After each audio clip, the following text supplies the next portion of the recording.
Pag-aaral. Oo, alam naman nating napakahirap mag-aral, hindi ba? Ang pagiging isang estudyante. Ngayon, hindi naman ito dahilan upang sumuko tayo sa buhay, hindi ba?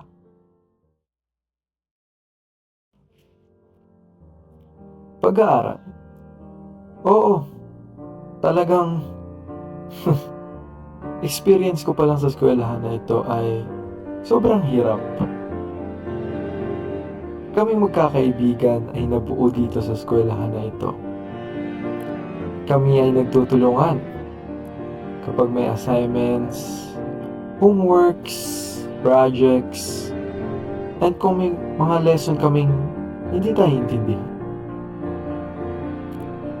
Kami magkakaibigan ay masasabi kong lahat kami may stress. Hindi lang sa pamilya, sa pag-aaral, at sa kung saan-saan pa. May mga dinadaan na lamang sa pagbubuhat, pag-exercise, pagtutulungan. Yan ang natutunan naming magkakaibigan. Nang dahil sa pagtutulungan, pakikisama, lalong tumagal ang aming pagkakaibigan.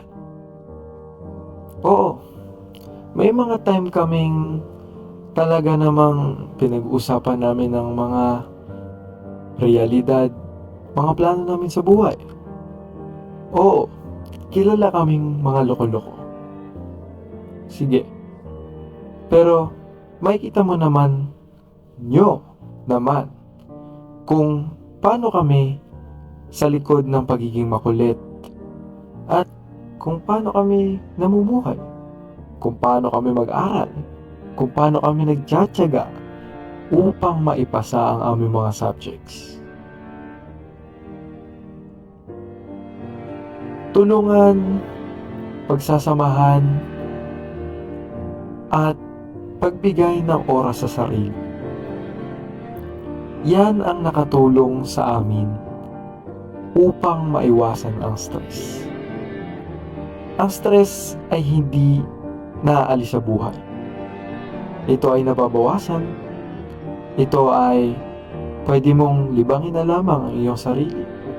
Ang mga guro namin ngayon ay tinutulungan kami para mabawasan naman kahit papaano ang aming mga gawain.